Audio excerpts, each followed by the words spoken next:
Hi friends, ಎಲ್ಲರಿಗೂ ನಮಸ್ಕಾರ. ಮಂಜುಳ recipe Kannada ಚಾನಲ್ಗೆ ಸ್ವಾಗತ. ಇವತ್ತು ನಾನು ಸಿಂಪಲ್ಲಾಗಿ ಯಾವುದೇ ರೀತಿ ಕಬಾಬ್ ಪೌಡ್ರ್ ಕಲರ್ ಇಲ್ಲದೆ ಮಾಡುವಂಥ ಕಬಾಬ್ ಯಾವ ರೀತಿ ಮಾಡೋದು ಅಂತ ಹೇಳ್ಕೊಡ್ತೀನಿ. ಇನ್ನೂ ಯಾರೆಲ್ಲ ನನ್ನ ಚಾನಲ್ಗೆ ಸಬ್ಸ್ಕ್ರೈಬ್ ಆಗಿಲ್ಲ ಸಬ್ಸ್ಕ್ರೈಬ್ ಮಾಡ್ಕೊಂಡು ನೋಡಿ.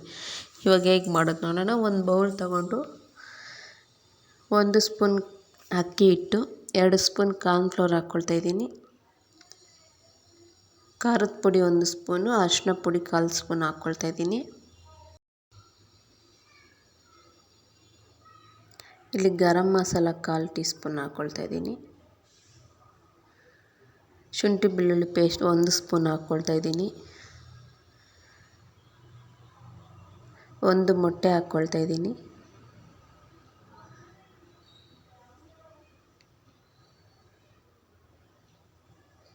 ರುಚಿಗೆ ಎಷ್ಟು ಬೇಕೋ ಅಷ್ಟು ಉಪ್ಪು ಹಾಕ್ಕೊಳ್ತಾಯಿದ್ದೀನಿ. 1 ಹಿಡಿ ಆಗೋಷ್ಟು ಕೊತ್ತಂಬರಿ ಸೊಪ್ಪು, ಪುದೀನ ಸೊಪ್ಪು ಹಾಕ್ಕೊಳ್ತಾಯಿದ್ದೀನಿ.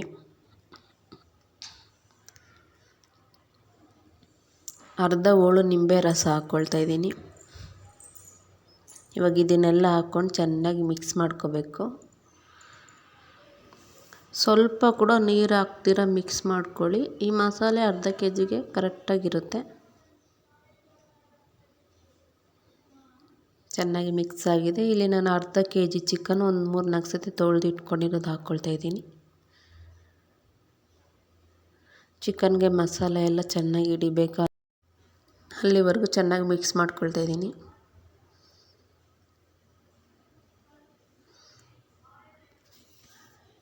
ನೋಡ್ಬೋದು ನೀವು ಯಾವ ರೀತಿ ಮಿಕ್ಸ್ ಆಗಿದೆ ಅಂದ್ಬಿಟ್ಟು. ನಾನು ಯಾವುದೇ ರೀತಿ ಕಲರ್ ಬಳಸಿಲ್ಲ, ಕಲರ್ ಕೂಡ ಚೆನ್ನಾಗಿ ಬರುತ್ತೆ.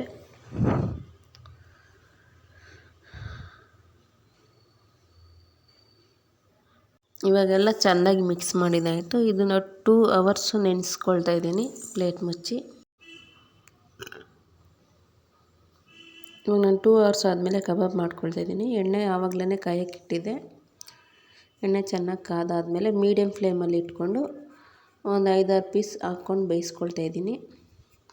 ಜಾಸ್ತಿ ಚಿಕನ್ ಹಾಕ್ಬಿಟ್ಟು ಬೇಯಿಸ್ಕೊಬಿಡಿ, ಚೆನ್ನಾಗಿ ಬೇಯೋದಿಲ್ಲ. ಒಂದು 5-6 ಪೀಸ್ ಹಾಕ್ಕೊಂಡು ಬೇಯಿಸ್ಕೊಂಡ್ರೆ ನೀಟಾಗಿ ಒಳಗೆ ಎಲ್ಲ ಚೆನ್ನಾಗಿ ಸಾಫ್ಟಾಗಿ ಚೆನ್ನಾಗಿ ಕೂಡ ಬೇಯುತ್ತೆ.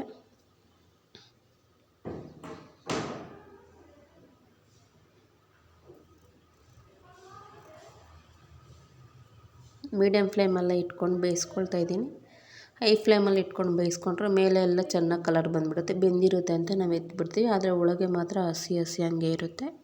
ಹಾಗಾಗಿ ಮೀಡಿಯಮ್ ಫ್ಲೇಮಲ್ಲಿ ಇಟ್ಕೊಂಡು ಬೇಯಿಸ್ಕೊಳ್ಳಿ. ನೋಡ್ಬೋದು ಯಾವ ರೀತಿ ಬೆಂದಿದೆ ಅಂದ್ಬಿಟ್ಟು. ಇದೇ ರೀತಿ ನಾನು ಎಲ್ಲ ಕಬಾಬ್ ಮಾಡಿ ಇಟ್ಕೊಂಡಿದ್ದೀನಿ. ನೋಡ್ಬೋದು ನೀವು ಯಾವುದೇ ರೀತಿ ಕಲರ್ ಬಳಸದೆ ಯಾವ ಕಲರ್ ಬಂದಿದೆ ಅಂದ್ಬಿಟ್ಟು.